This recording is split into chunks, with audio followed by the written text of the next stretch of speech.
চিংড়ি মাছ খেতে আমরা সকলেই খুব ভালোবাসি। তাই আজ আমি আপনাদের সাথে শসা দিয়ে চিংড়ি মাছের একটা রেসিপি তৈরি করে দেখাবো। এটা খুবই হালকা আর সুস্বাদু একটা রেসিপি, খুব কম সময়ে তৈরি করা যাবে। আপনারা বাড়িতে অবশ্যই এটা ট্রাই করবেন, কেমন হলো অবশ্যই জানাবেন।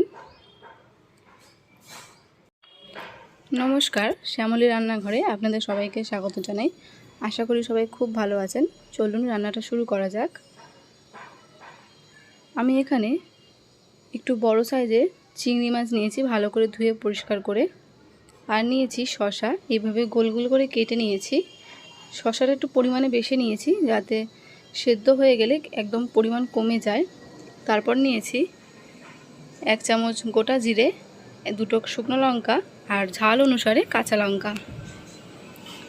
এরপর কড়া গরম হলে আমি কড়ায় সর্ষের তেল দিচ্ছি। আগে চিংড়ি মাছগুলো হালকা করে নুন দিয়ে ভেজে তুলে নেব, বেশি কড়া করে ভাজবেন না।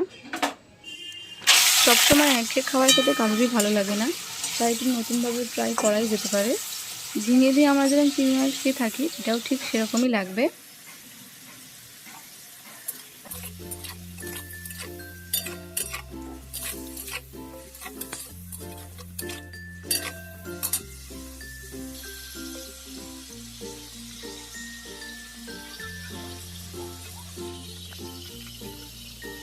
চিংড়ি মাছ ভাজা হয়ে গেছে।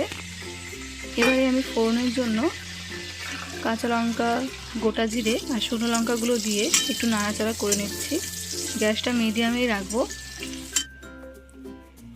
এবারে শসাগুলো সব দিয়ে দিলাম, তারপর খুন্তি দিয়ে ভালো করে নেড়ে চেড়ে ওলট পালট করে দেবো। তারপর 1 চামচ নুন দিচ্ছি আর দেবো 1 চামচ হলুদ। আপনারা চাইলে চিনিও ব্যবহার করতে পারেন, আমি এখানে চিনি ব্যবহার করিনি। খুব ভালোভাবে মিশিয়ে নেব। এবার গ্যাসটা জোরে দিয়ে 2 মিনিটের জন্য ঢাকা দেব। ঢাকা খোলার পর দেখতে পাচ্ছেন শসা কিন্তু অনেকটা কমে এসছে আর এভাবে জল বেরিয়েছে। খুন্তি দিয়ে একটু ভেঙে ভেঙে দিচ্ছি। প্রায় সেদ্ধ হয়েই এসছে, এখন একটু সেদ্ধ হওয়া বাকি, জলটা মুজিয়ে নিলেই হবে।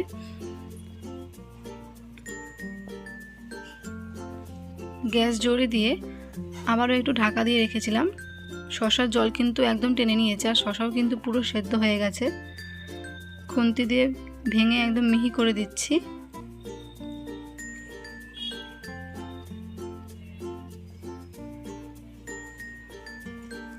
এবারে চিংড়ি মাছগুলো দিয়ে নেড়ে চেড়ে দিচ্ছি।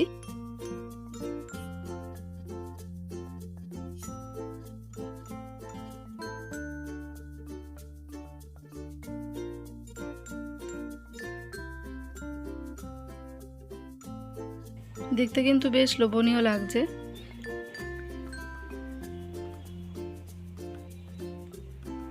শসা দিয়ে চিংড়ি মাছ কিন্তু একদম প্রায় হয়েই এসছে।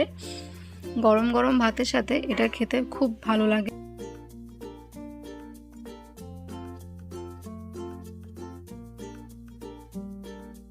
রেসিপিটি কেমন লাগলো অবশ্যই জানাবেন। চ্যানেলটি সাবস্ক্রাইব করে পাশে থাকবেন নতুন ভিডিওর জন্য। ধন্যবাদ।